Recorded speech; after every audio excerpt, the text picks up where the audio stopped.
Sets మామూలుగా. ఇప్పుడు F నుంచి పీకి మధ్యలో సెటప్ చేసినాం. ఎఫ్ అయిపోయింది కదమ్మా. So object between F and P condition ఏంటిది? Object between F and P. చెప్పండి. ఎఫ్ అండ్ పి మధ్యలో ఉంచితే ఎక్కడ ఫామ్ అవుతుంది? ఎఫ్ అండ్ పి మధ్యలో ఉంచితే బిహైండ్ ద మిర్రర్.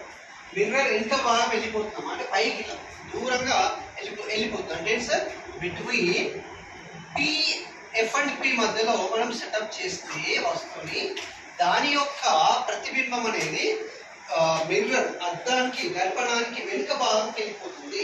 అంటే బిహైండ్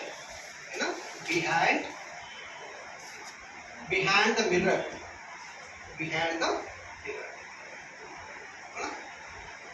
దర్పణానికి వెనుక భాగంలోకి వెళ్ళిపోతుంది. అంటే పెద్దగా ఏర్పడుతుంది. అప్పుడు ఏమొస్తుంది మీకు ఇమేజ్ ఇలా చాలా పెద్దగా వస్తుంది. చాలా పెద్దగా మీకు ఫామ్ అవుతుంది ఇమేజ్. ఈ ఇమేజ్ అనేది రియల్ అండ్ ఇన్వర్టెడ్ ఉండదు. ఎలా ఉంటుంది? వర్చువల్ ఎరెక్ట్ గా ఉంటుంది. ఎలా ఉంటుంది sir? Virtual erect. Virtual erect అంటే ఇలా ఉండడం, రియల్ అండ్ ఇన్వర్టెడ్ అంటే ఇలా ఉండడం. అన్ని కేసెస్లో 5 కేసెస్ ఎలా ఉంది? ఇవి ఉంది. లాస్ట్ 6th కేసులో ఏమొస్తుంది? వర్చువల్ ఎరెక్ట్ వస్తుంది. సో 6th కేసు కూడా examination point of view important. 10th క్లాస్లో అయితే ఈ కేసు మీదనే ఎన్నోసార్లు ఆబ్జెక్ట్ టైప్ అడిగారు. ఏమడుగుతారు? కాన్కేవ్ మిర్రర్లో అంటే పుటాకార దర్పణంలో వస్తువును ఫోకస్ మరియు పోల్ మధ్యలో ఉంచినప్పుడు దాని యొక్క ప్రతిబింబం ఎక్కడ ఏర్పడుతుంది అంటే దర్పణానికి వెనుక భాగంలో ఏర్పడుతుంది. చాలా పెద్దగా ఏర్పడుతుంది. బట్ వర్చువల్ అండ్ డైరెక్ట్ అంటే ఏంటి సార్? మిథ్య నిటారు ప్రతిబింబం అంటారు. So it is very enlarged అంటే వెరీ బిగ్, వెరీ ఎన్లార్జ్డ్. చాలా పెద్దగా ఫామ్ అవుతుంది సార్. ఇది మనకి ఎలా ఉంటుందంటే ఇది very important sir. Real and inverted కాదు, virtual and erected. Virtual and erected.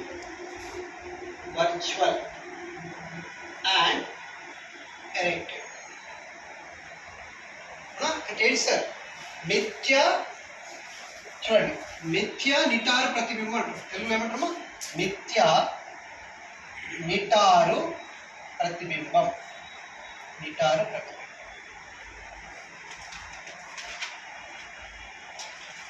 ఒక్కసారి మళ్ళీ చెప్తా వినండి, మీరే చెప్పాలి. వస్తువుని ఇన్ఫినిటీ దూరంలో వచ్చినప్పుడు ఇమేజ్ ఎక్కడ ఫామ్ అవుతుంది? ఫోకస్ దగ్గర ఫామ్ అవుతుంది. ఎట్లుంటుంది?